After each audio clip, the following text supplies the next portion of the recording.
This is Defenders TV Podcast, episode 149, about Jessica Jones, season 2, episode 11, aka 3 Lives and Counting.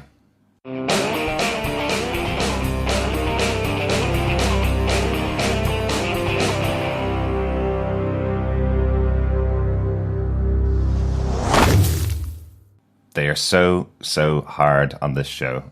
I thought I had I Want Your Cray Cray out of my head, and in walks a new character singing it away twice in this episode. I will never get it out of my head. This is Derek on Defenders TV Podcast, episode 149, talking about Jessica Jones, season 2, episode 11, aka 3 Lives and Counting. Hi, this is John. And rounding out the troop, I am Chris. And yes, much like one of those serial killers in the middle of the night in a horror film, you're like, just when you thought it was safe to go outside. But in this case, it's like, just when you thought it was safe to go into an episode of Jessica Jones, it comes back and gets you. I want your cray-cray. Yes. They should turn this into, like, I really want to see someone turn this into a proper, like, song and get it released and then tell no one it's actually from the show and just see, does it go up the charts? Guess what? This is actually available on YouTube, plus on Spotify, officially available from Jessica Jones. You can listen to I Want Your Cray Cray over on Spotify. So if you ever feel the need to listen to that song. God. Fellow Defenders, this is our spoiler-filled discussion about episode 11, aka 3 Lives and Counting. Hopefully you've watched the episode. If you haven't, turn off now. If you want to get everything to do with Defenders TV Podcast, we're on 149 episodes of our show, which means we're up to 150 episodes next time. Obviously, I can count. If you want to get everything and all the episodes that we've done, just pop on over to our website at defenderstvpodcast.com. We've got loads up there, all of our Defenders coverage, all of our coverage for Daredevil, Iron Fist, Luke Cage, Jessica Jones, Agent Carter. We've got Doctor Strange Damnation, the event that's still going on up there. We'll have all of the movies, all the Marvel movies, obviously coming into Avengers Infinity War in a couple of weeks' time. So loads and loads of stuff to catch up with on there. But let's get into some feedback on some of the previous episodes, if you're ready, guys. I'm 100% ready. We got an email on episode 6 from Lieutenant Floby. Hello, Chris, John, and Derek. Just finished watching episode 6 and one word sticks out. Mom? Holy cow, I did not see that coming. So you guys were right on both sides. Meathead is both a killer and Jessica's protector. So how is this conflict going to be resolved? Can't wait to see. Thanks, Floby. Thank you, Floby. Yeah, I think we've discussed this quite a bit, and we're, as the episode and season progresses, I think we're slowly finding out how this conflict is being resolved, and not in the way most of us expected. I am very impressed that Floby pressed the pause button to write this note to us and then went on to the next episode, because that was the one that had the big cliffhanger at the end where everybody was going, what? Mom? Of course you wanted to watch the next episode, so well done for that. Our next piece of feedback came in on Facebook for episode 8 from Robert Phillips. He says, well, I thought I knew the sorts of directions this was going, but I'm confused again now. Is Malcolm being good or not wanting to oust the lawyer, or just a ploy? Will he collapse after the IG-8 puffer works through him? Will the mummy-daughter team find and take down a big bad? Or isn't there one? Bad stuff is just the consequence of small, wrong actions, and there is no overarching reason or motive. Next episode, please. Really good thoughts there, Robert. Yeah, I have to say, that moment with Malcolm where he decides not to out Benowitz and use that piece of information that he's found out just to get information on Chow, the other partner in the law firm of Jerry Hogarth, was such an interesting idea. I really liked that idea that it's not going to be used as, oh, we found someone that's gay, so we're going to use that against him. It's just effectively to take down who we know is the real bad in Hogarth's firm. It had to be Chow. We've seen her being aggressive and angry towards Jerry from the beginning of the series, so she has to be the bad in the show. So hopefully we'll see that coming up and the resolution to that storyline in the future. Yeah, and we got some more Facebook feedback for episode 9, aka Ain't We Got Fun? A great little conversation between two of the group members. Jamie Young goes, and I thought my relationship with my mother was complicated. Also, does anyone else think it's a little rich for Cheng to try and kill Jessica's mother when he's the one who sent the guy to steal from Jessica in the first place? Shouldn't he take at least some responsibility for his colleague's death? Absolutely, Jamie. I think that's a really, really good point. As does Tina Brown, who goes, I completely agree. Cheng was introduced, developed a bit, sort of sidelined, and now is back, and I find his motives thin mostly because I just don't know what his deal is supposed to be.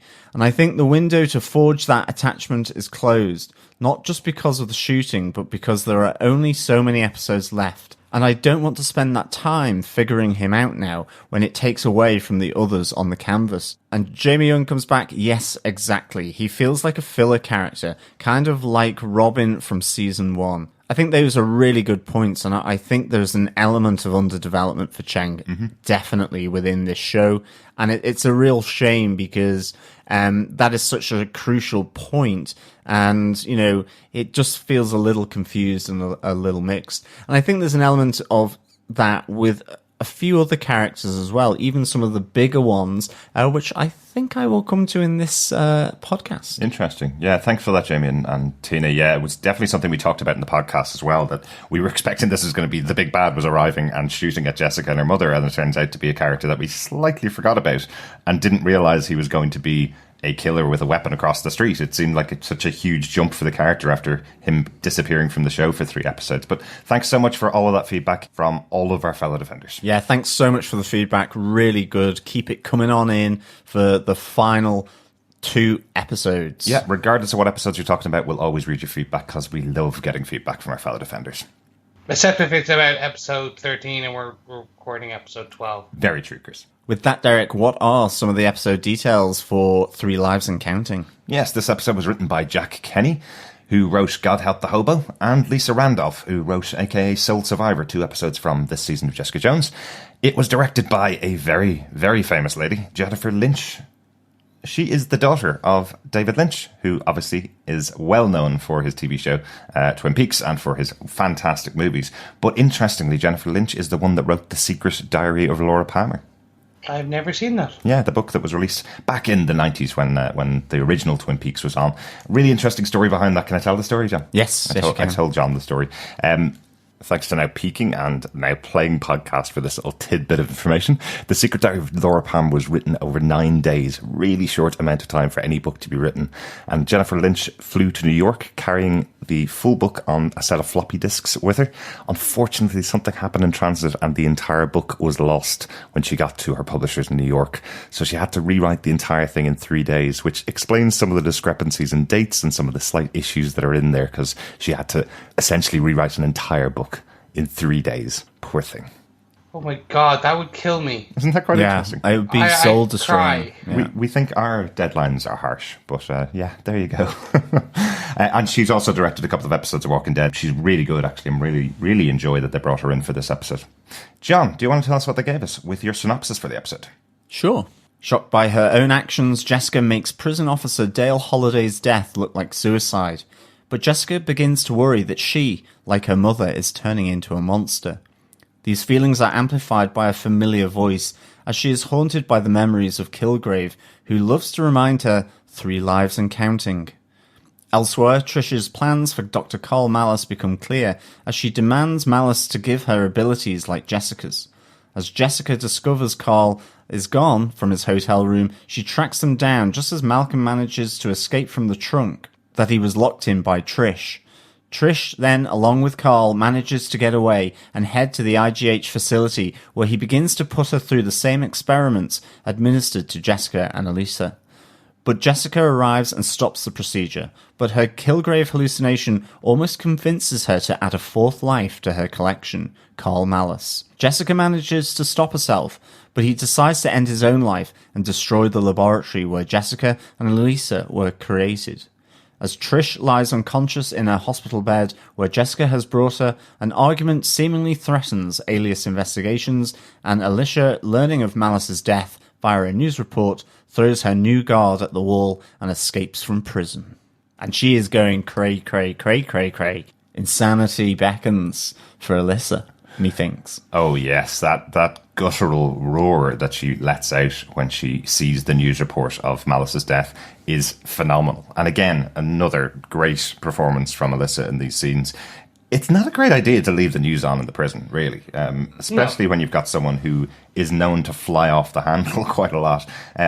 I like the idea that they had like the Discovery Channel on, showing the sea and that kind of stuff. Nice calming influence on Alyssa, but having the news on, not a great idea. And that took her back to a good memory. So where the hell did she go in her mind when she saw that Malice was dead? And obviously the last snapshot was of him and old Cray Cray herself, Trish Walker, going bananas in this episode. Mm-hmm. Very on edge. Okay, if you're going to be in prison, or you're going to be in charge of prison, I don't think you should put on documentaries, because like if you put the National Geographic Channel on, at some point it's going to come to like elephants fighting, or like tigers or lions, or that's just going to overstimulate them. Mm-hmm. Honestly, you just need Bach or Beethoven just pumped 24/7, just kind of like through the thing, just like calming music. Exactly.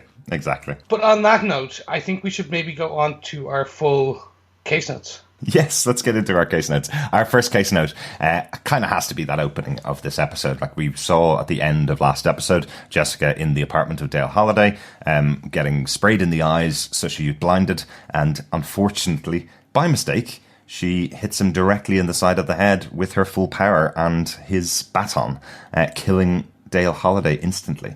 So we have that she is reeling from the death of murdering Holiday, and we see her revert to where she was at the beginning of season 1 of Jessica Jones, where she's getting these visions of Kilgrave in her head again, where he's telling her to make it look like a suicide. You killed again, make it look like a suicide in her head. So this is a slight psychological break for Jessica. She's struggled with the fact that she murdered Kilgrave in the past, and we have him taunting her with this idea of 3 lives and counting because she killed Reba Connors, Luke Cage's ex-wife, she killed Kilgrave, and now she's killed Dale Holiday. So that's her 3 lives. So Jessica's on a bit of a kill streak at the moment. Yeah, see what she did there. There is an element where she's kind of being a bit hard on herself. Yes. But I can't argue with that. To be just completely honest, I was like, yes, you killed again, but it was like self-defense, so you're okay. Yeah. And obviously, Reba and then Kilgrave, they're taking a toll on her psyche. I would definitely argue that there's only one murder here between the 3 killings that have happened. One was in self-defense, one was when she was under the control of Kilgrave, who he tells you what to do and you do it.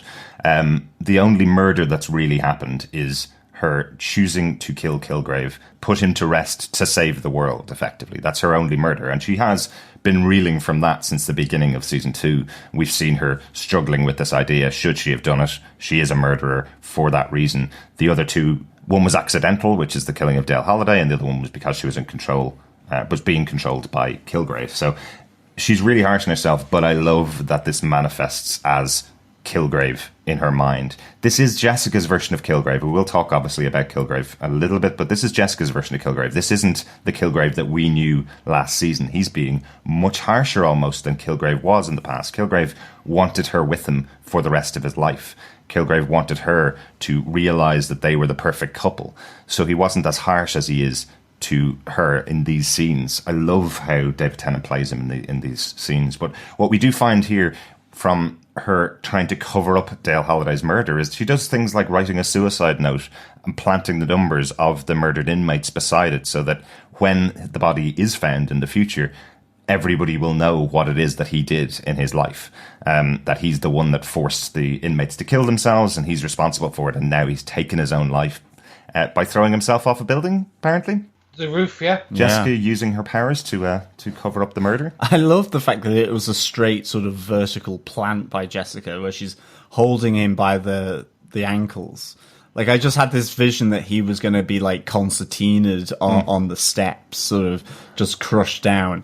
Obviously, he didn't come to his final rest like that, but I thought it was nice because it just shows her strength. Yeah, I really like this. I thought this really tied Jessica's journey so far this season together. You know, she's struggling about killing Kilgrave at the start, even though, again, people around her are saying she was justified in doing it, like Trish and Malcolm.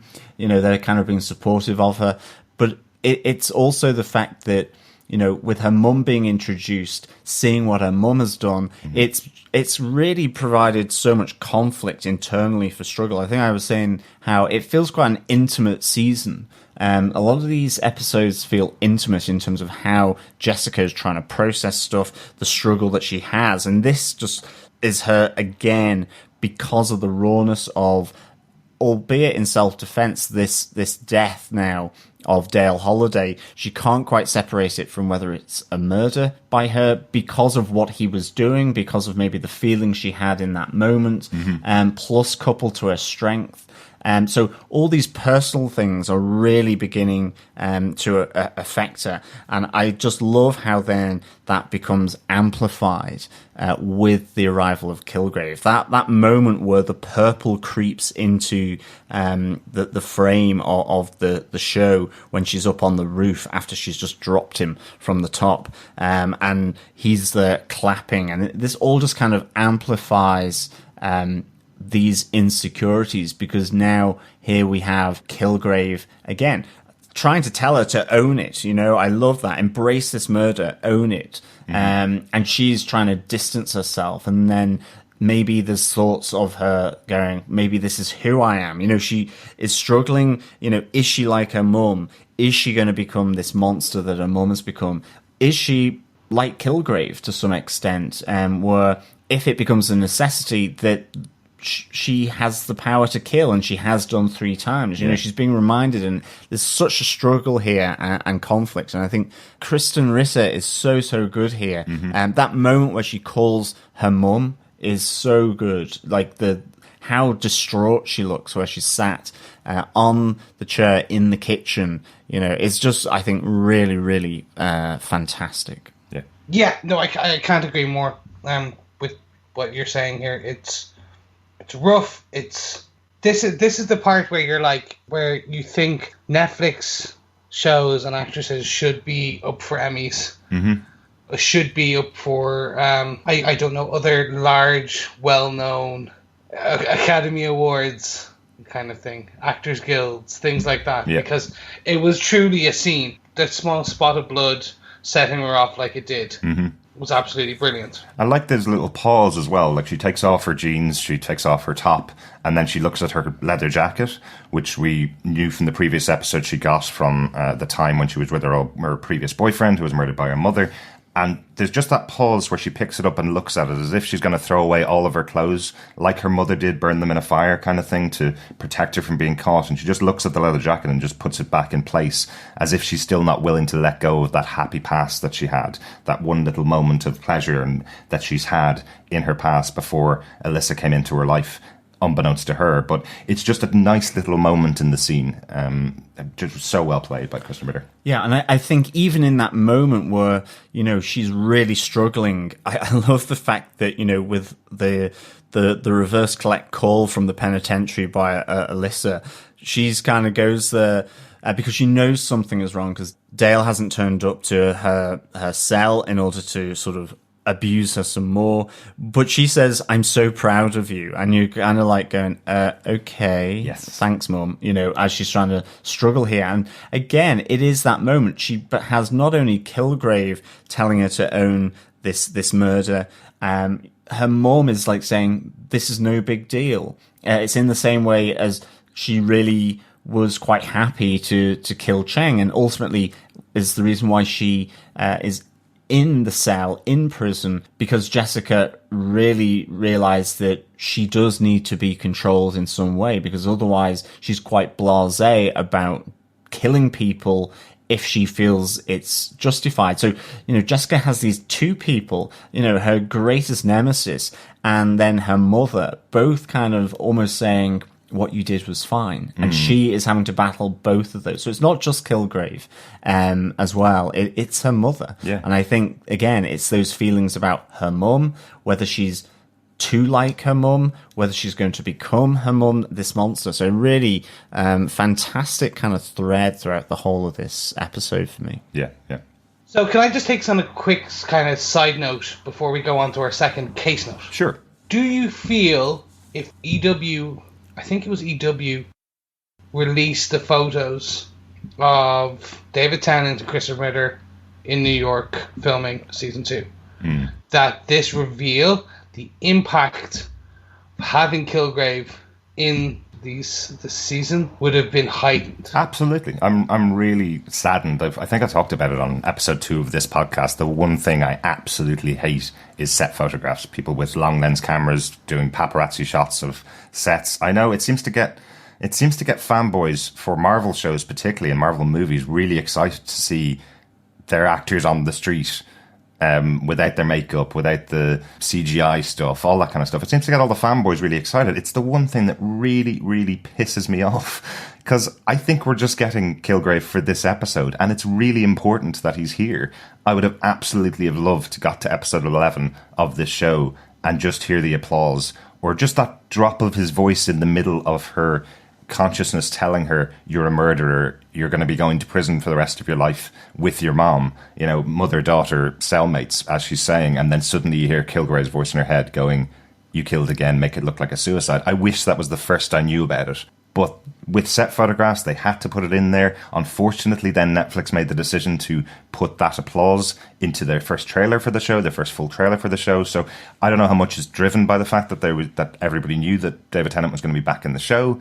But I wish we didn't know, because this one-off episode where he comes in, if this was a weekly show, for example, you may have been able to keep that quiet.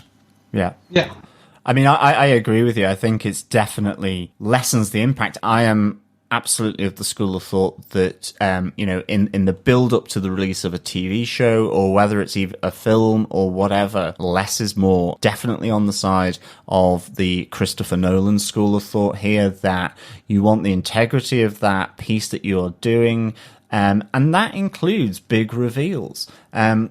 And I think it would have made it even more of an impact having no knowledge of Kilgrave returning here. And, I think this kind of blends us into case note 2 here, with Kilgrave arriving. It's so impactful, even though we did know. And it would have just been that squeal moment and yelping moment on the couch where, that fade to purple on the roof and the clapping. Absolutely great. And imagine how much more impactful and better that would have been not knowing.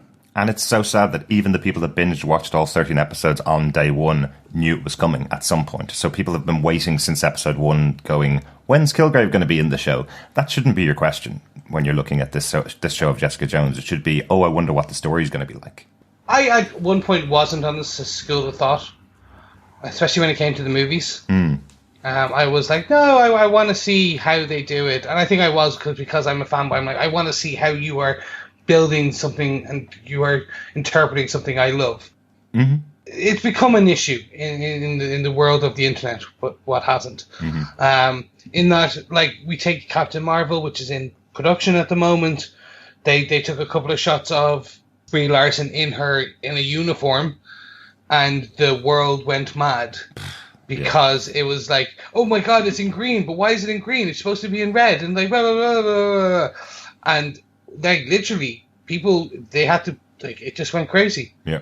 And I'm like, no, people, this is the thing, because you're taking it out of context. You don't know what the storyline is, and this is the issue with Kilgrave and me, which is, I would have been as. I would have squealed. Yeah. I would have squealed. I would have gone, this is fantastic.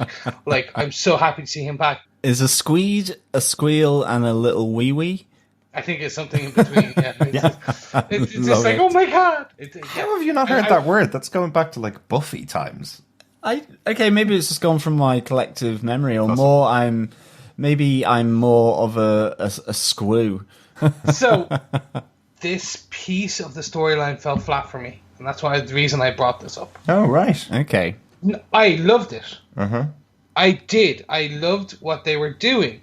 I loved the back and forth, the banter, as you said, the film noir turning from Jessica's voiceovers to Kilgrave. But it didn't have the impact. Yeah. The banter did. I missed the banter between them. Yeah. And where she's in the room, for example, when she's in Malcolm's room. Mm-hmm. And she goes, I'm having the banter with a fiction of my imagination or something like that. Mm-hmm. That worked. Yes, it was great. It was really good. The overall didn't. But is this the same Kilgrave? Is this the Kilgrave from season 1? Or is this Jessica's version of him, given it's a hallucination, a vision, it's her memories. There's that great moment where he opens his palms, you know, like a preacher, and he says, I am your thoughts. You know, it's really telling. It's her thoughts taking the form and the voice of Kilgrave here. It's this internal struggle. It's her doubts. It's her fears. All of that from Case Note 1. Is she becoming her mother? Is she becoming like Kilgrave? Is Kilgrave weighing down on her? Will he always be with her? You know, all these kind of elements. Yeah. And for me, it is definitely the characteristics of Kilgrave, but there are some moments here where it's, you know, you can see that it's coming from within her. Exactly. Like, there's no greater way to criticize yourself than use your greatest enemy to embody that. Well done, as I mentioned earlier on, well done to David Tennant for almost bringing this character up a better notch. For me, he seems to have just embodied that idea of this is your internal voice ripping you apart through Kilgrave. I think that was just so well played. Really thought it was so good. Oh yeah, like I love David Tennant. I loved him more as he went from Broadchurch into Jessica Jones, and then he's gone back to Broadchurch. I think he's in a couple of films, but this will now always be one of his standout career points, high points for me. Absolutely. And yes, before any Whovians attack me, I loved him in Doctor Who as well. You know that the two of us are going to attack you on that, so good I know, catch, that's Chris. why I was like, Yes. oh, I loved him there. Yes. I feel Kilgrave was just an opposite high point, if you will. We did talk about it during season 1. Probably the most disturbing thing about Kilgrave to me at that time, and I think you guys agreed, was that he's using the Doctor Who voice. He's not using his Scottish accent. He's using the lovely Doctor Who voice that got us through 5 seasons or 4 seasons of a wonderful Doctor.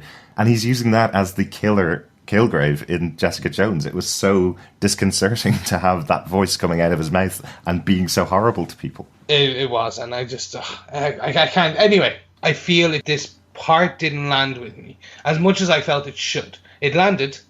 It just didn't get that thud in my gut. I think, as you say, Chris, the showrunners were probably expecting that this wouldn't be released and people wouldn't know until they watched it. Now, if you didn't watch it day 1, you definitely would have known he was coming on day 2, but I still think there should have been somebody that was able to watch this without the reveal being spoiled for them, and I don't think anybody had that opportunity who was excited for the show. I don't think anybody got that opportunity. And Chris, you're so harsh. I mean, you're like a gymnastics judge. Instead of a 10, you give a 9.6 or something like that. It is true. It's almost like I'm a critic, you know? It's almost like we are reviewing in depth each article, each episode. But we're not. We're just discussing the episodes. We don't review. But I must say, I was really delighted that our speculation about this character was right, that we did speculate that this was going to be in Jessica's mind, and that's how he comes back. And fair dues to Melissa Rosenberg. You have now created Kilgrave as a character that can come back up to season 10 or 20 of Jessica Jones, because he leaves her with the line of, I'll be with you always, and I'll be right here whenever you need me, effectively. Whenever you want to criticize yourself and pull yourself down, I'll be right here to come back into the show, you know? So fair dues to them for making sure that a character who was killed at the end of season 1 can now be brought back whenever Jessica's at her lowest point. Yeah, I mean, he was just so awesome. He really was. I mean, the dialogue and the interaction, really, really good. And just like how it's brought to life by Tennant is amazing. You know, right from the start, it goes, I know all the quaint side streets. I'll be with you here forever. You know, as Jessica's repeating all the different street names, like she did from season 1 as her kind of calming point. Yeah. Really good. I just found his presence so good, and yeah, just fantastic to have him back. Yeah, there's not much more, and I'm happy that Melissa Rosenberg did it this way. I feel I would have thrown something at my beautiful TV if it turned out to be that he was brought back to life by blah blah blah. Okay, maybe not that far. I love my TV too much, but they did it the right way with this. They kept it grounded and they kept it real, which is a good idea. Yes. Yeah, and I really like how he was just so harsh about Trish, about Malcolm, everyone, and slightly disparaging about Alyssa, so, you know, how insane she is, or, well, more insane. You know, I loved how his memory projected by Trish was in effect putting her feelings towards Malcolm and Trish by Kilgrave. But you could also see that Kilgrave would say those things as well about them. And so that was, I think, really, really good, that kind of parallel between the two. Yeah, absolutely. And one of my favorite scenes also in this episode is that everybody wanted Kilgrave back in this season, so you get tons of Kilgrave. You get about 13 different versions of him appearing around Jessica, completely overtaking her mind, overtaking her thoughts, chastising her, as you say, criticizing Malcolm, telling her, why continue this pursuit? Why don't you just come into the pub and have some whiskey like you normally do? That kind of stuff, you know. I just thought it was really good for the fans of Kilgrave. You get about 13 of them in this episode, which is quite cool. No, it was. But gentlemen, I think we should move on to our third case note. Trish and Dr. Carl take a trip. Yes, yeah, absolutely. This is kind of interesting. So we believed that Trish was going to try and get a new inhaler in the future when she eventually ran out of her inhaler.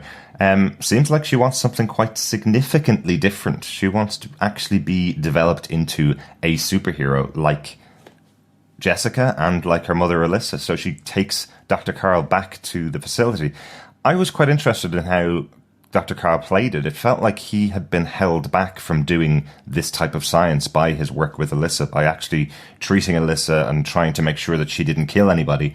It felt like he has been waiting for somebody to walk up to him and go, please, can you just do some operations on me and give me new superpowers? It's quite interesting because when Trish is almost turning back and saying that she doesn't want to go ahead with it, he's kind of trying to push her towards getting this operation done on her. Like, he locks the door. She kind of says, will I die after this? How long is this going to take? And he goes, well, with Jessica it took 20 days, but I've improved the process. You know, come on, do it, you know? Yeah, I mean, he seems to go from being held at gunpoint by Trish to having some kind of relationship with her about doing this, to the point where, you know, he says to Jessica, it's what she wants. And he, as you say, encourages her to go ahead with it as she's having maybe some doubts and some second thoughts on it. So there's certainly a movement there. And I like that idea that maybe, you know, he's closed it down, but he's always been taking the notes. His project has been Alyssa. Yeah. Alyssa is no longer around, and all of a sudden there's this other project coming on board.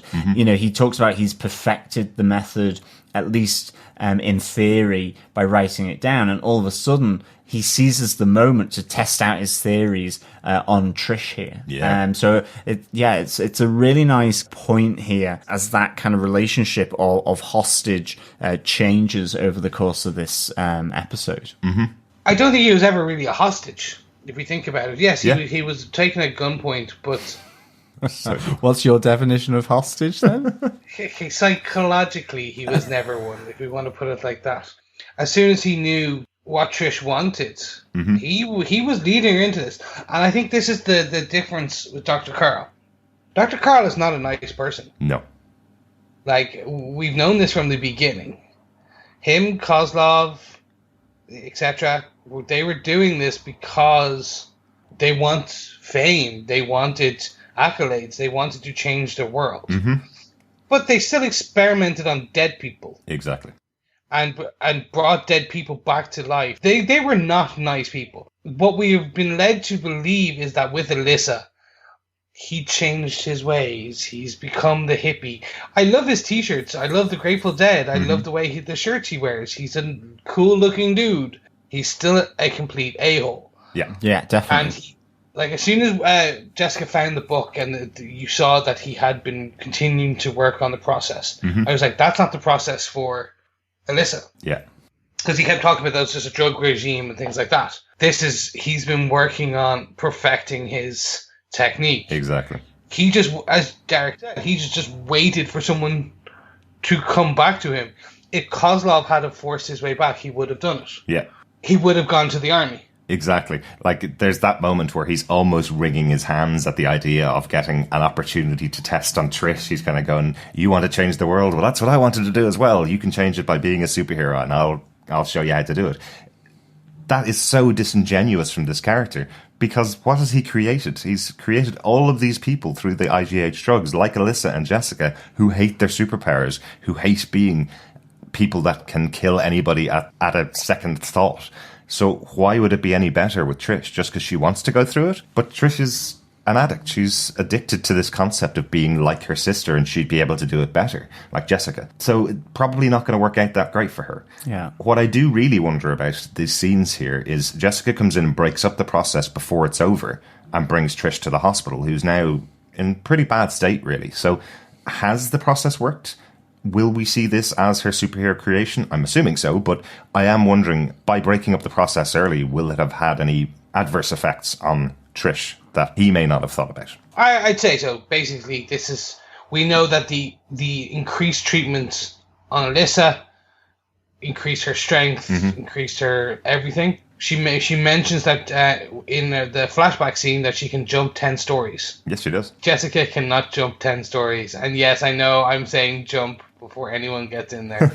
I have it in my notes, actually, to point out to you, Chris. Thank you. Continuing on. Can I just point out quickly, because I did mention this, I did finally want to tell you this. In the last season of Jessica Jones, the comic book series by Brian Michael Bendis, he does actually mention that Jessica could fly if she wanted to and trained a lot. So that's the reason why she jumps. So the character in the comic books could fly if she tried hard enough, but Jessica's not a trier and not a trainer. So he does make a mention of it. So we're actually both right.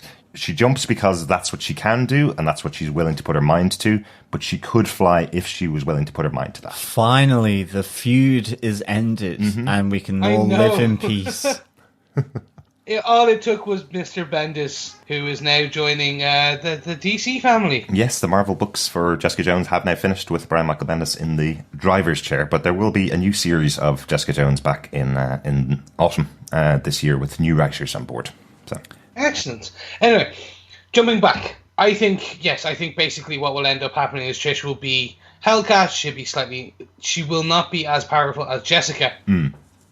She will be as on par with Jessica, but slightly different. We don't know whether he's still using octopus DNA. Yes. Like, is he now using feline DNA? Maybe. Things like that. I wanted to go back to the sacrifice, quote unquote, Carl makes. Do you think it worked? I know what they were trying. They were trying to say, like, okay, he's now seeing the error of his ways. He's seeing that the science that he loves, that he constantly wants to work on, is causing death, destruction. Yeah. I didn't see it as the huge redemption piece that they were trying to portray it as, I think. I don't think it was supposed to be a redemption. For me, I think we actually called it out a couple of episodes ago that if there is a big bad in this series, and it's looking like there isn't a big bad in the show, like a traditional one, but I did call out that since Carl has been taking responsibility for the creation of Jessica and the creation of Alyssa, who's been the one that's going out and murdering people, that makes him the big bad in the show, and they've just taken him out in this episode. What I find really interesting about it is, in flashback, we hear he broke up from the other two partners in the clinic, in the IGH clinic, which was Dr. Leslie Hansen and Kozlov, to take Alyssa away. Leslie Hansen, we found her skull earlier on in the season, so she's dead and been burnt alive, killed by Alyssa. And we know that Kozlov died in the car accident, killed by Alyssa. So now the third and only other member of that triumvirate who created IGH and created all of these people is now off the table, destroying all of his notes and the lab. So effectively what they've done here is say nobody else can be created by these methods. No other superhero or supervillain can be created by these methods in the future, because all three of these people that were involved are gone. So I think that kind of means Trish is the last creation of IGH. So whatever power she gets from it, she will be the only one that will be able to get the powers that way in future. I definitely think that it is the creation of Hellcat. I really hope it is. I think as well that it's probably not a redemption. I think there's an element here where it's driving the story to have the non-traditional big bad of Alyssa coming in here now, and that having to be resolved in a way that's going to be, I would say, fairly traumatic for Jessica.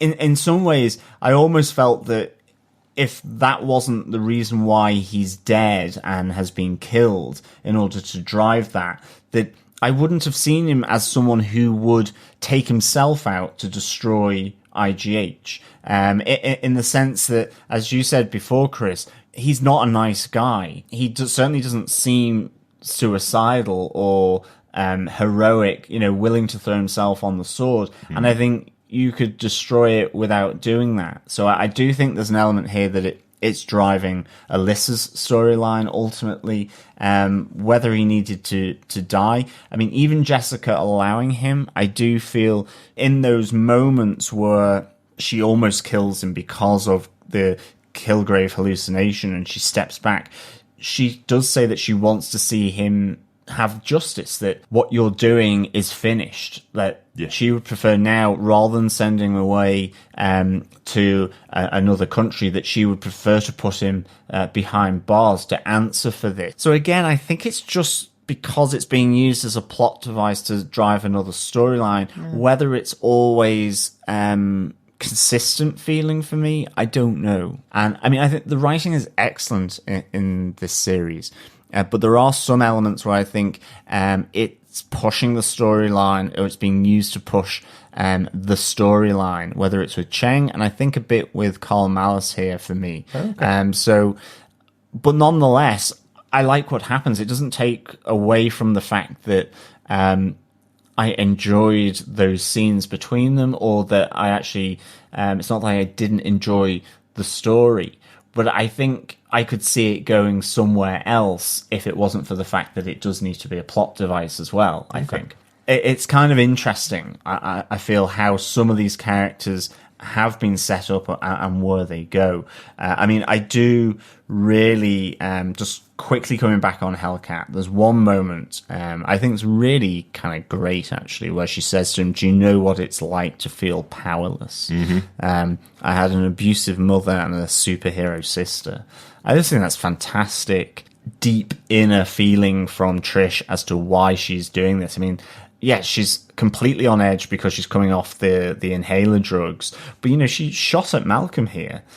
She basically disobeyed Jessica trying to help and just got in the car and drove off. Yeah. And it's great having that motivation as to why she's done those things, Yeah. Trish's arc in this has really confused me. And I mean this, and it's confused me in the last two episodes. In that I understood when she was going through detox. Mm-hmm. Like, I saw that. But what we're seeing here is something more. Yes. What we're seeing here is someone who is obsessed, not with the drug and the thrill. She's obsessed with power, of helping people. She wants to do more than just report the news. She wants to be the news. 100%. And as John pointed out, that line from Trish where she says, "I had an abusive mother and my sister was a superhero," like, that's from when she was 15 years old, or younger when she was Patsy, younger than that. But what we're finding out here is, like, 15 years she's been in the shadow of Jessica Jones having superpowers and her wanting to have them. And she attained that by having the inhaler. She reached that point. She reached that high. So much like a heroin addict is looking for the next high and the next hit to get them as high as they got the first time they ever used it, she is looking for something to get her back to the level of Jessica Jones, to finally be allowed to get the powers that she feels she deserves and would use better than Jessica does.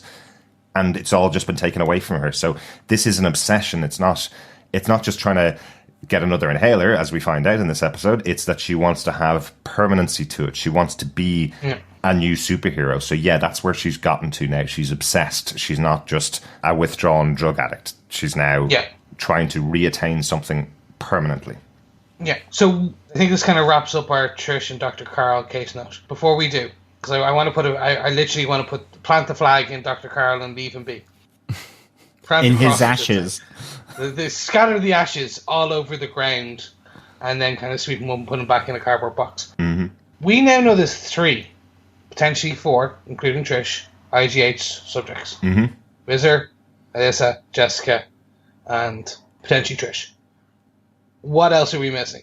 This for something that's been going on for so long. Mm-hmm. How many more? What are we thinking? Are we thinking that there is going to be a host of other ones? Because what we know is Kozlov went off to do his own thing, and that became the nuke program and the inhaler, etc. Dr. Hansen, question mark. Yeah. We don't know what she was doing on the side for those years. And then we know Carl, he created Jessica, he created Whizzer, and he created Alyssa. But was there was more? They kind of hint at it throughout the last couple of episodes, in my opinion. Okay. But there may be more. But am I reading into this, guys? What are you thinking? I think you've hit something there. My feeling here with Carl Mallis killing himself, destroying everything, is effectively saying, right, IGH, that facility is off the table, but I do think you've hit on something, Kozlov, and what he did. There can't only have been Will Simpson that was created by Kozlov. It has to be more. That is your season 3 other powered people that Jessica doesn't know about, the armed forces that have been created as an army by Kozlov. We didn't see them. I was expecting to see them this season. All we got was Will Simpson, who had retired and run away from them to help Trish out. So there's still another side of this story that we haven't seen. But I think the IGH, the idea of somebody else created in that laboratory coming back in a future series, I think they've kind of taken that off the table. It would feel redundant to do that in a third season because you've just done it with Alyssa. Effectively, that's her whole character arc, is that Jessica never knew her mother was still alive, and not only was her mother still alive, her mother was created in the same facility that she was created. Well, why would you do that with somebody else next season? Why would you go, oh, here's Brian, he was just down the hall from you. Do you not remember him screaming in the middle of the night when he was getting his powers done to him? It just feels a little bit redundant to go back over that same storyline next season. So I think they're saying, that facility and the people created there, this is your storyline about that, and then next season we might get something to do with this is what Kozlov was doing all that time after he left the facility with Hansen and with Carl Mallis. Okay, that I'll agree with you on that. I just think Hansen's the unknown. Hansen is an interesting one because this flashback that's in the episode that I'm talking about, where he's speaking to Alyssa, it doesn't give a timeline on it. It doesn't say how long they've been living together away from the facility. So you don't really know from that point to the point where Alyssa escapes, we believe, because of what Carl has told us in the past. He didn't know about what she was doing, but that point when she escapes from her bonds, goes out and kills her and burns her body in her building. We don't know the time jump between that. We believe it was quite recently because the apartment still hadn't been sold when Jessica and Trish went to check it out. So we believe it was really recently to this. So there's probably a good 10-year gap between when Carl Mallis was there and when Leslie Hansen went off on her own to do something else. Yeah, and I think that's the interesting bit, I think. I think that's it. Okay, George down the hall, probably no. Yeah. But Jessica 2.0, a clone, things like that, I'm like, they've left the door wide open, and I'm glad, because I want Jessica versus Powered. Right. And that's what I enjoy, and I've discovered now. I love the Kilgrave arc because he was Powered, but a different type of Powered. Yes. Yeah. I don't want Jessica just fighting the monster of the episode kind of thing. I don't think they'll ever go down that route. No. Or like Jessica breaking up a gang fight. Yeah. Like, they'll do those as like set pieces in a season, but I think we need the IGH backstory, that IGH as the entity, and now we've done Dr. Carl, but it's the other two. Yeah, like that's another 2 seasons, 3 seasons worth of content. No, absolutely, and I kind of like the idea that makes it always personal to Jessica. It gives her own rogues gallery. Yeah. Distinct from Daredevil, Luke Cage, Iron Fist. It gives her her own path to go down because nobody else was created the way she was, and this information isn't out in the world. If it does get out in the world, Jessica will go and take care of it. So, how Jessica and Luke come back together in season 3? Well, guess who was probably attached to the experiments that created him? Yeah, see, Kozlov making military prisoners easy access, yada yada yada yada yada. Well, they did give us the backstory in Luke Cage of the Dr. Noah Burstein, who did the experiments on Luke and created Luke and his powers. It's possible that it could be an offshoot of IGH. That's entirely possible. And as you say, Chris, I do like that they've left some openings there for this to come back in future. But I just think it'd be really cool. Everyone wants and everyone ships Luke and Jessica. that is a nice way to reintroduce him after season 2 of Luke Cage. It's like, hey, Luke, you've done your bit now, and Jessica, you've done your bit. Hey, we've actually found out, the thing that created both of you, well, they're tied together. Right, yeah. And that's how you can bring them back together. But on that note, I think we should move on to our 4th case note. And John, this is one that's near and dear to your heart, so I'm going to kind of let you take it away. This Alias Investigations, like these 3 are all kind of breaking down, and Alias Investigations is potentially finished in its current form because Jessica is quite clear she no longer needs Malcolm. And if we thought it was just going to be one of Jessica's throwaway remarks, we have Malcolm really hammer it home, in case you forget tomorrow, I quit. This whole series of events has really been brought to bear on these 3 people. Jessica's angry at Malcolm, Malcolm is angry at Trish, and Trish seemingly is angry at everyone, and there's lots of anger issues going on in between, and they all fall down. It really is kind of like a ring of roses. It's all gotten too much, and I just thought this was excellent fallout from all of this. It really is. As I say, Malcolm's had a gun in his face. He's been shot at by Trish. He's been used by her. Jessica feels betrayed by Malcolm. He's gone through her computer. She has told him not to pursue it.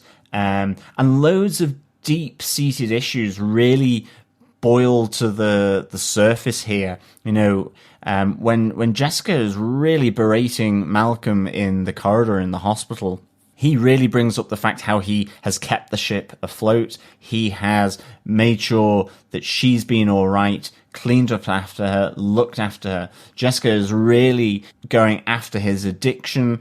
For her, he's enabled Trisha's addiction here. Yeah. And it's really kind of massive fallout amongst all these characters. And I found it fantastic. I think it's really good aspect to this show that this is all breaking down. We were talking about the degradation of Trish a couple of episodes ago. I mean, ultimately, it's a degradation of these 3 companions. 2 of them sisters, 2 of them work buddies, and apartment block mates. Yeah. They've all gone through the Kilgravian experience, and they seemingly, have tried to build themselves out of it at the end, in particular with Malcolm. So really, really interesting here.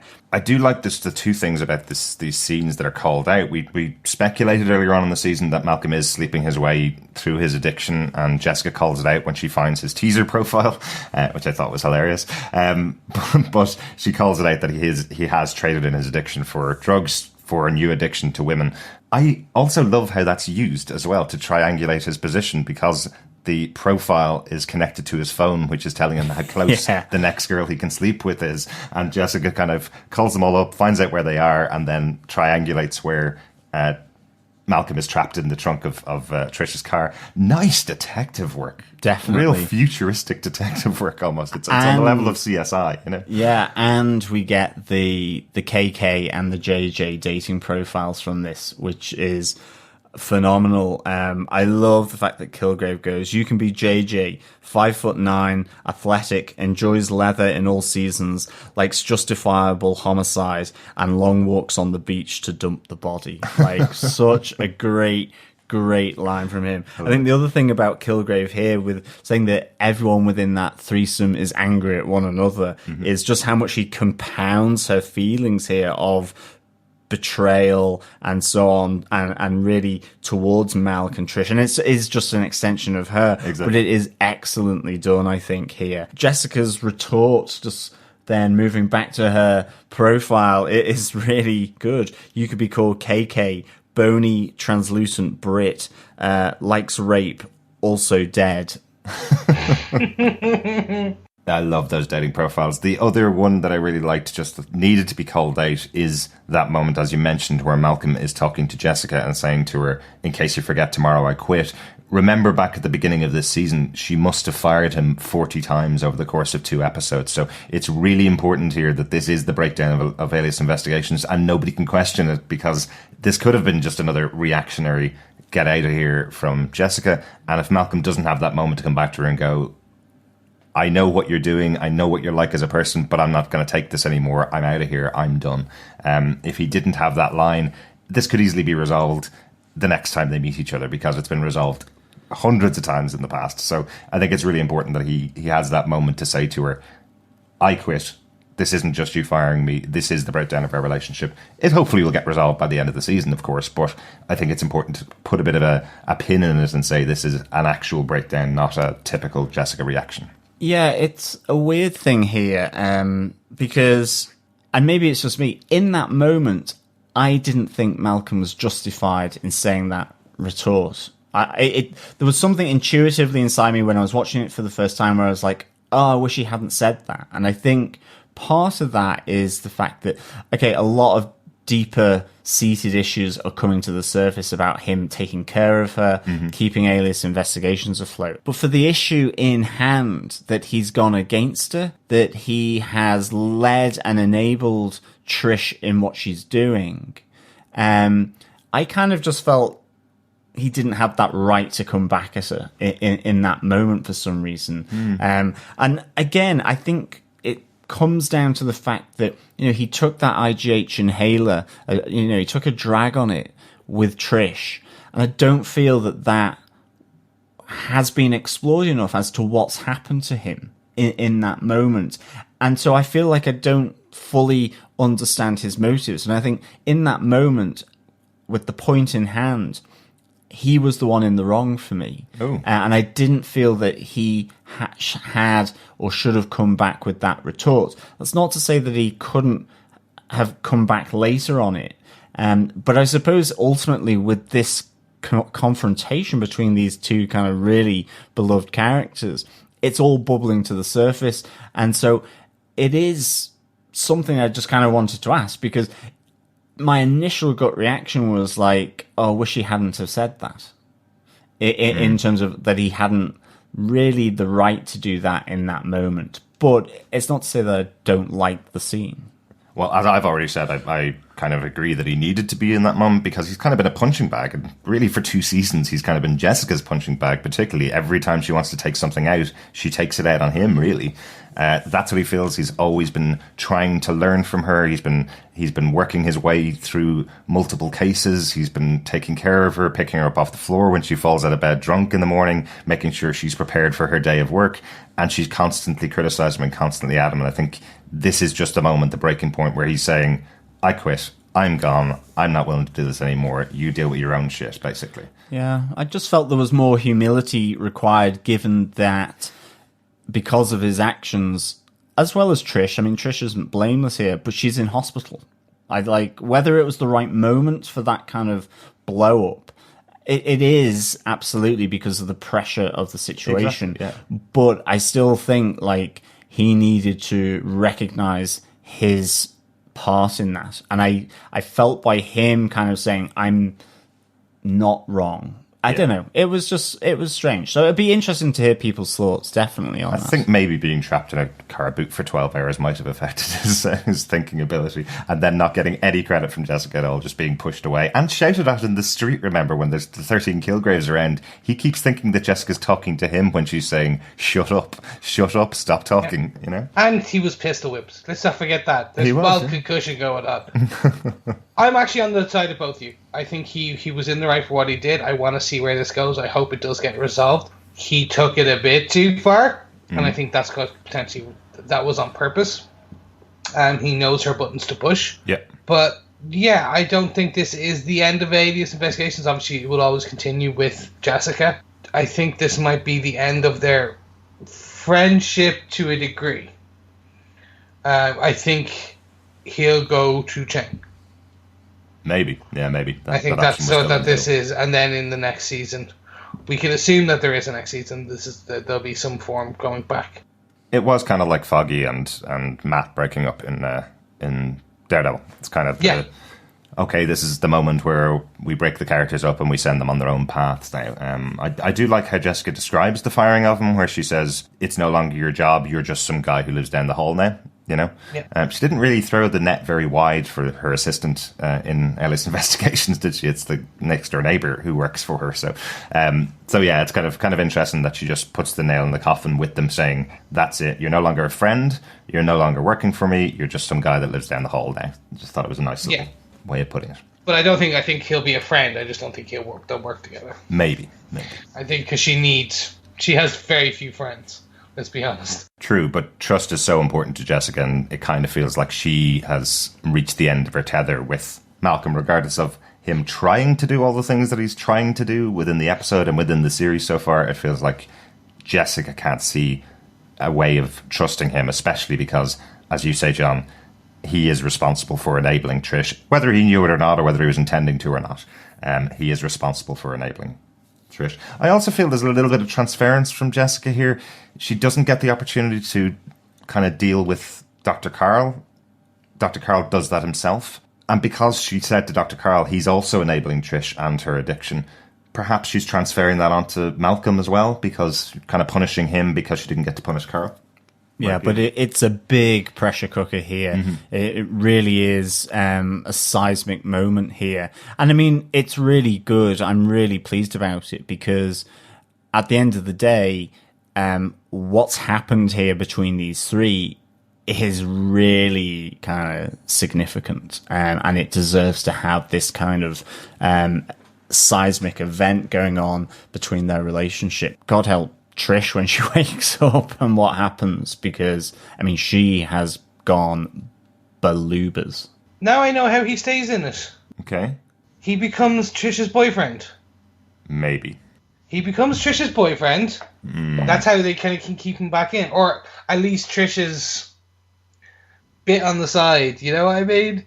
Kind of thing. So Jessica's just fired him and gotten him out of her life effectively in this moment. Trish pistol whipped him and threw him in the boot of her car for 12 hours, and then when he got himself out, she shot at him. I'm not sure whether their relationship is mendable at all. I think Jessica and Malcolm are more likely to have a friendship coming back together in the future. I'm not sure about Trish and Malcolm becoming partners again. They are very broken people. They are like magnets. Maybe. Let's put it that way. I think the magnets might be on the opposite sides at the moment, so that they might be pushing each other away for a while. So what we've thought about and we've spoken about is potentially Trish will have a new friend in Malcolm. But let's speak about someone else who got a new friend in this episode. Alyssa and the guard. Yay. Marilyn Tussaud. Marilyn Tussaud, I think is the joke. Yeah, Marilyn Tussaud. I really like this. This was showing that not all of the prison guards are a-holes.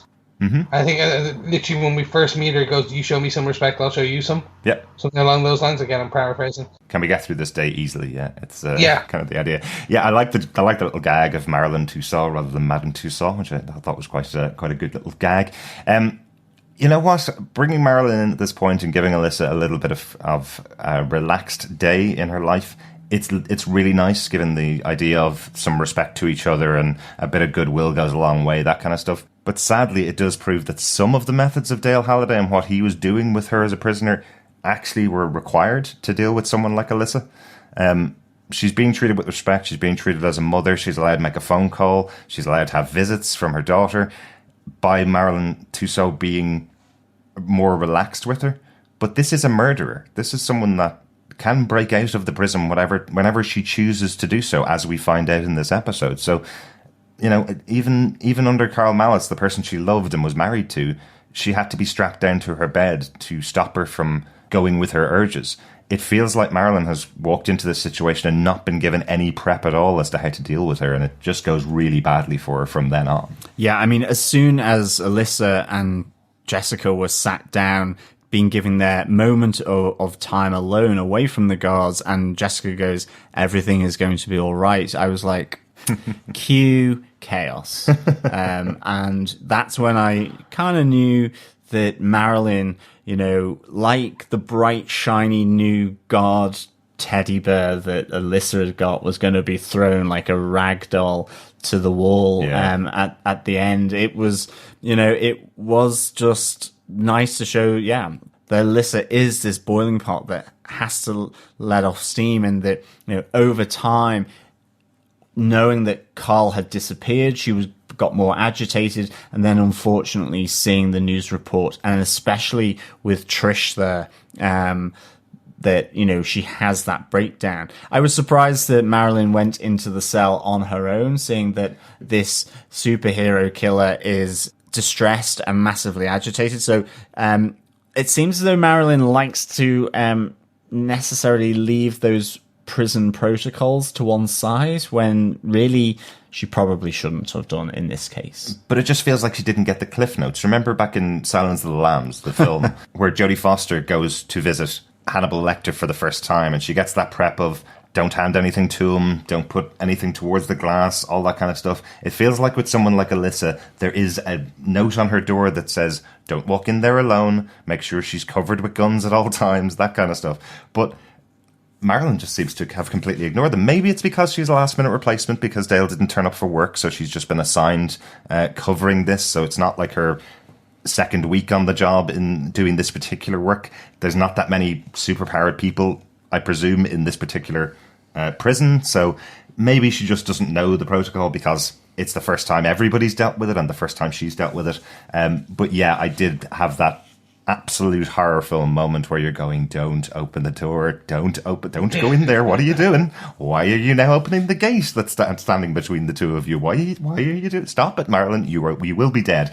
I'm so happy that probably because of the trust that she'd built up with Alyssa, she didn't get the traditional neck snap. She got thrown against the wall and knocked out, I believe. I don't think she's killed. I think that's because of the trust she'd built up with Alyssa over the course of that day they spent together. Can I just say one other thing that I thought was a bit silly? When she brings breakfast to Alyssa in the morning, it's a couple of scrambled eggs, basically. And Alyssa looks at the tray and goes, can I make a phone call before I eat these eggs? I'm really sorry. It just stood out as, can you not just eat the eggs first? Because if you make a phone call, walk all the way down the corridor in chains and come all the way back to your breakfast, the first proper breakfast you've gotten in the time that you've been in there, they're going to be cold and horrible, right? So just eat the eggs and then go make the phone call. There you go. Yeah, no, fair point. Tiny minor complaint, but there you go. This was almost too little too late in terms of the Marilyn showing respect to Alyssa and Alyssa having that other side. They're trying to humanize again her character. Like, they're continuing to, and I'm like, no, I want to see her as the crazy, crazy mother. We've got that mother wants your cray-cray. And by the end of it, I was like, oh, okay, fine. Yeah. I'm okay. But literally it took till the last scene to go, okay, now I understand why they gave her this respite. Yes. It was literally because they're about to flip the switch, make her go crazy, and that's it. Yes. This is what we have. Yeah, you have to be able to see her as you're watching these episodes. In this episode, you have to be able to see that she is able to calm herself. She is able to be a normal human being, and then to have the flip, and then to also know that it's Trish's fault. I love that moment when Jessica comes to visit her at the prison, asking to see if she knows maybe Carl has another friend. Carl Malice has another friend that he's gone to visit because she's found a hotel room empty. And her mother goes, did you tell Trish where he is? Trish has done it. She instantly picks it up. It's like as if Jessica got all of her detective abilities from Alyssa, because it's instant from her. She's going, I know she did it, and if she did, I'm going to destroy that bottle blonde's head. But really hold good. on, all our mothers thought there was that one friend who was like the worst for us. I'm pretty sure that's what this is. Mm-hmm. It's like, no, dude. It's like if Jessica started smoking cigarettes, like Trish made you smoke, didn't she? Except she's right, though, Chris. That's the problem. I know. Shut up. That's besides the point. So look, what I liked, well, the guard enabled it. We got the flashback.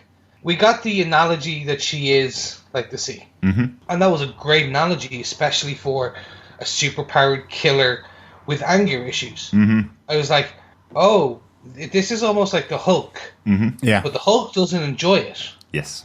Alyssa enjoys it. She doesn't. That was the point where I'm like, okay, it's fine if she was schizophrenic and the anger caused, like, she couldn't control the anger. She couldn't control, like, it the way it happened. Okay? This is telling us that she's in full control. She just enjoys the power and the anger and the pain and cause and suffering to a degree. What I'm saying is like she identifies with it. I think is the big point, because directly after that moment where she tells Carl Mallis about the fact that she identifies with the sea and the power of it, some people are heard in the background, and she goes, "I've got to get out of here because I'm going to do something if I'm left around people," which is really bizarre. She seems to be much further off the scale than she is in the present day at this point. She feels like she can't be around anybody else other than Carl, or else she'll kill them, is kind of the point. I did love the moment, and I agree with you, Chris. I loved the way that she described it, because when she's looking out of the ocean, she's kind of going, "I love being here. I love looking at the ocean." It's something that everybody says because the ocean's a calming influence on most people. But the description that she gives of the ocean being powerful and doesn't give a shit about what anybody thinks about it is just perfect. It's like, oh, okay, I really didn't know you were going to go there, Alyssa. And I think that brings us to the end of our top 5 case notes for Season 2, Episode 11, aka 3 Lives and Counting. Any notes for this episode? Yes, we have a double header on the Whiskey Watch. We have Heaven Hill Bourbon Whiskey that Jessica was swigging back in her apartment. A nice fiery bourbon number here, rough, ready, and full of oomph. And then we have the bourbon that Kilgrave offers Jessica, Michter's Bourbon, a smooth finish with sweet and smoky undertones. You are becoming a bourbon expert this season of Jessica Jones, John. Yes, I am, and my liver is suffering for it. It has been all bourbon this season. That's one of the things that stood out to me. I think we got a couple of whiskies last season, of just whiskies, not bourbons. Last season, I think we had a Scotch, but we didn't get an Irish. I think that's what we had noticed. But, yes, that is true. But it is interesting to see that it's mostly bourbon this season. Either her taste has slightly changed, or perhaps it wasn't as much of a focus last season. Well, no, obviously, if there was more whiskey, we wouldn't have called it Whiskey Watch. We would have called Bourbon Bullets. Yeah, Bourbon Spotlight. Well, no, I was going to bourbon bullet points, maybe, something like that. There had to have been a lot of whiskey in the last one for us to decide, because we do like our alliteration. Yeah, exactly. Just a few more little notes from me. I really liked Carl Mallis being described as Dr. Frankenpiss by Kilgrave. And we have Jessica describing Malcolm as an ass clown, yes. As well, which I thought was a great insult. One that I think will join my repertoire, certainly moving forward.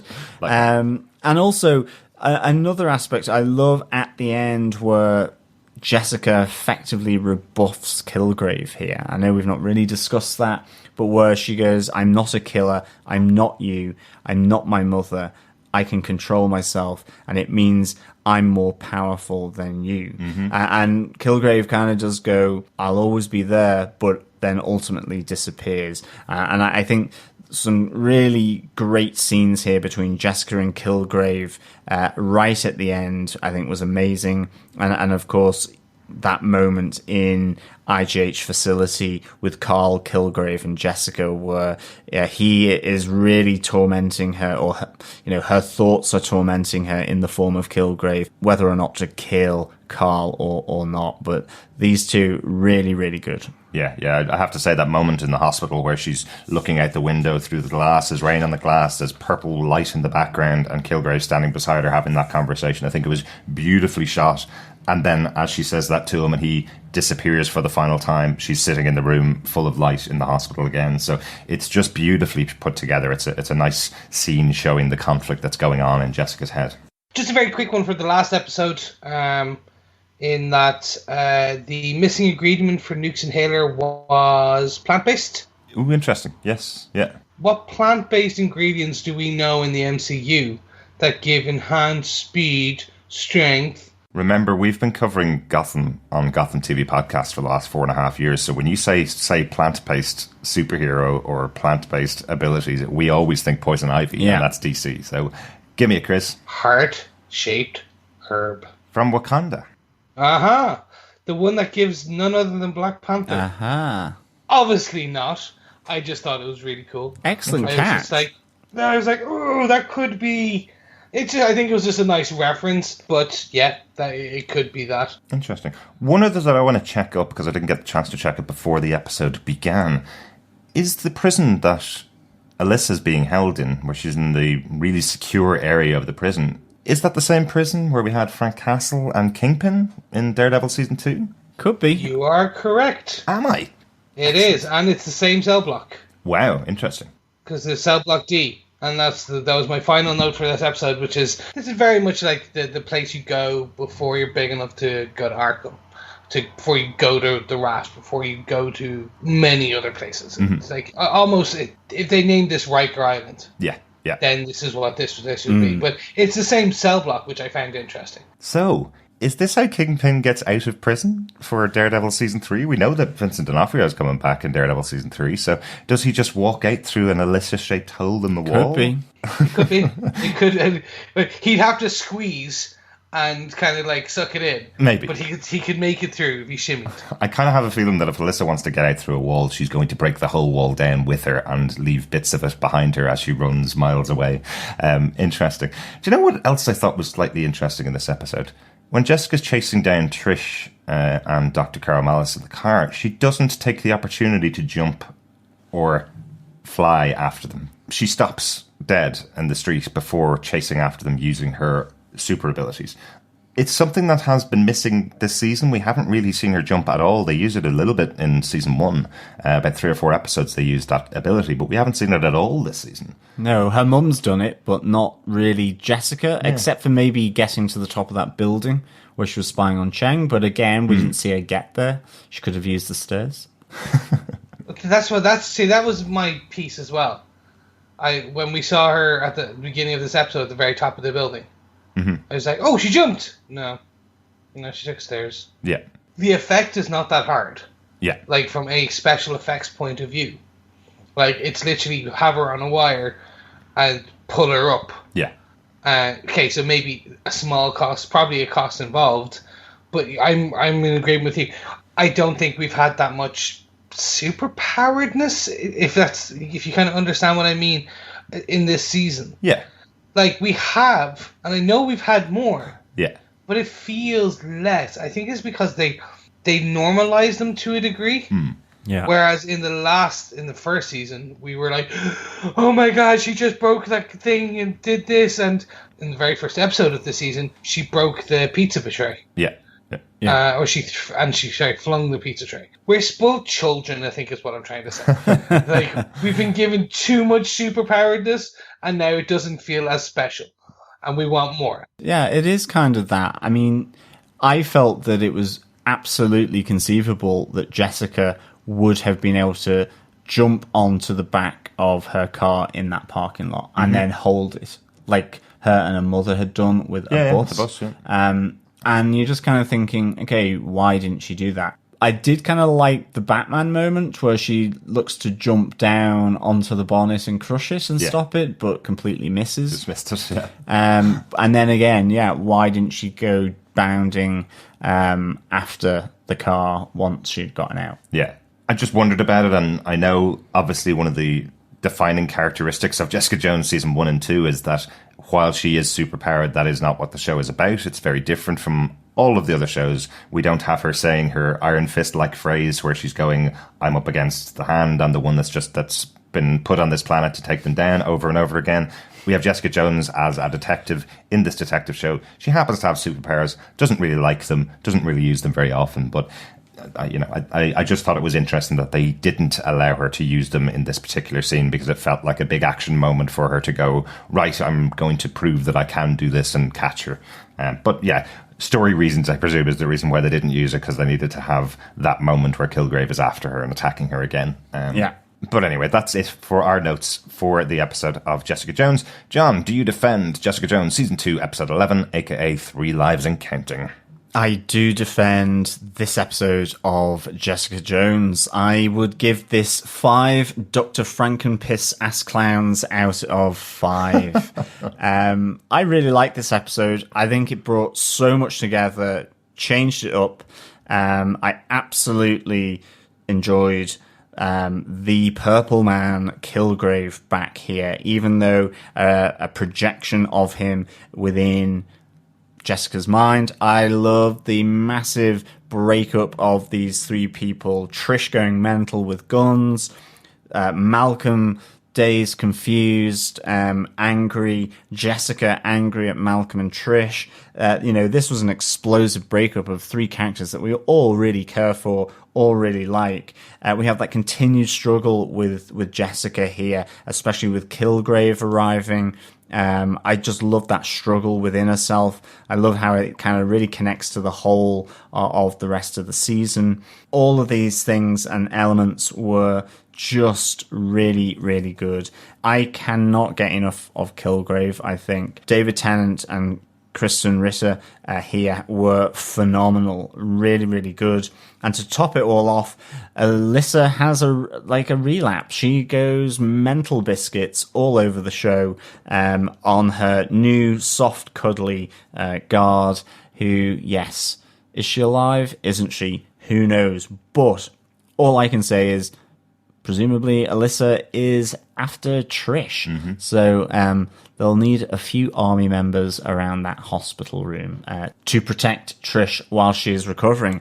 And of course, let's not forget Trish here as well, in that, it is likely that we have seen the creation of Hellcat. So I thought this, for me, was the best episode so far of the season. I really, really enjoyed it. And so I do defend this episode of Jessica Jones, aka 3 Lives and Counting. Excellent. Chris, do you defend this episode of Jessica Jones? I do defend it, guys. I was chatting to Derek before we started recording this episode, and I was trying to come up with the words to express what I'm feeling. This is very much a different show than I was expecting. Mm-hmm. When I have been expecting zigs, they've zagged. When I'm expecting a big bad monster, they haven't delivered one. Mm-hmm. But they have. If you know what I mean. Yeah. This is that we've been expecting certain things, and they're giving it to us, but not in the way that we kind of wanted. This is not this Jessica Jones superhero show you want or have expected. This is the superhero Jessica Jones season and episodes that you need. Does that make sense? That's a really good way to put it, Chris. I really like that.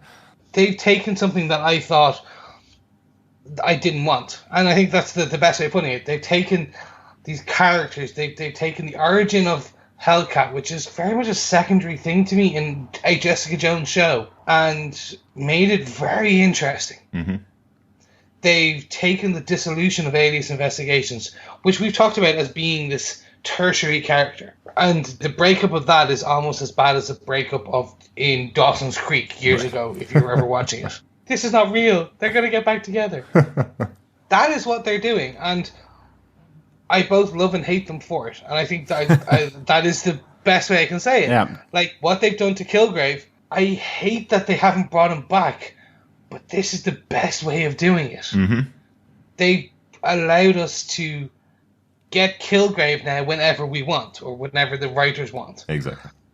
Whereas, in theory, if they had brought him back to the dead, Jessica would just snap his neck again, and then they'd be back in the same position. Or maybe Alyssa would do it this time. Or Alyssa, exactly. This is not the show that we wanted. This is the show that we needed. That's the best thing I can say about it. Well, I'll give you some other words for this, Chris. I think what you're experiencing is the showrunners and the writers of this show doing exactly what you've wanted all of these shows to do, which is taking tropes and subverting them, taking the ideas that you would see in other shows and making them different and fresh and new and interesting. We've had the mother villain coming back and her daughter having to fight against them. We've seen that in movies and TV shows before, but they've done something really different with that here.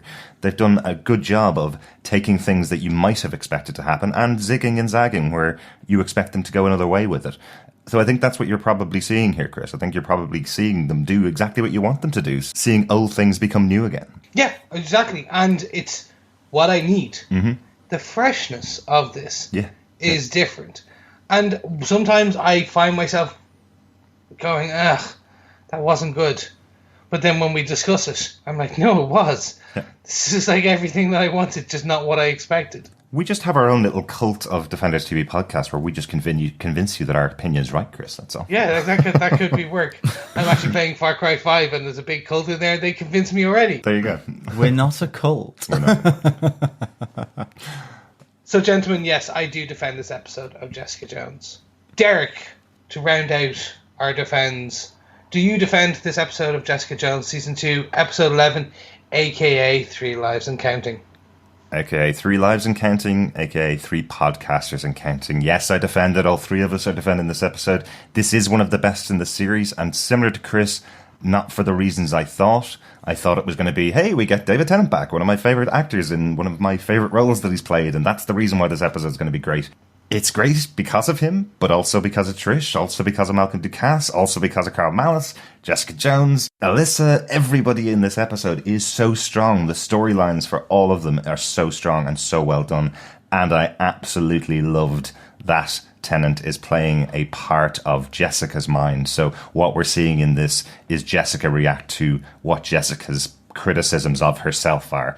It's so important that it's Jessica's mind pulling her down from that pedestal that other people are trying to put her on, that her mother's trying to put her on, that it's her that's criticizing herself. It's just such a well put together episode and one of the strongest that we've seen this season.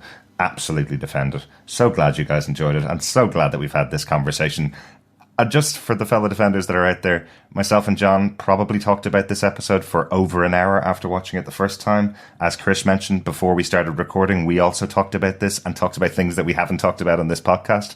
That's how interesting this episode is, that we can talk about it in many different ways and have discussions and arguments and still do a full podcast about it. Such a good episode, such a great season. Really, really enjoyed it. And thank you so much for joining us for this episode, fellow defenders. Yes, thank you, fellow defenders. Please keep with us through our Facebook group. Go over to facebook.com/groups/Defenders TV podcast. Please come on and subscribe, rate us, leave a review, but importantly, share the love by sharing the podcast on any of your drunk or sober podcast catchers. Apple Podcast, Google Play, Podcast Addict, Stitcher. Please just search Defenders TV Podcast. Yes, we'll be back on our next episodes for our review of Jessica Jones Season 2, Episode 12, a.k.a. Pray for My Patsy. Uh-oh. Oh, that does not sound good, gentlemen. No, it doesn't. But, surprisingly, we have a number of sisters listening to this podcast who can pray for our Patsy. But also, a fellow defender wrote in recently telling us how he had discussed our podcast with his sister. And what he actually meant was not a Catholic sister or a religious sister, not his actual birth sister, but the sister of the ward. Very good. So, gentlemen, we have found a new demographic. So if you are passing by a hospital, please go in and ask for the sister of the ward and go, have you heard the good news and the good truth and the good reviews of Defenders TV podcast and what they're doing with Jessica Jones? And if she says no, then you know what to do. Yes, and remember, do not try and find the matron. No. Not the evil, scary matron. But yes, we'll be back with on our next episode for AKA Pray for My Patsy, and we'll see you guys very soon. Thanks so much for joining us. Talk to you next time. Yeah, as always, thank you so much for listening. I don't know about you guys, but I think I might have to go off to see my doctor, Dr. Frankenpiss. I think I may be developing ass clowns. And hopefully it's all sorted out when I come back. We'll speak with you again next time. Bye.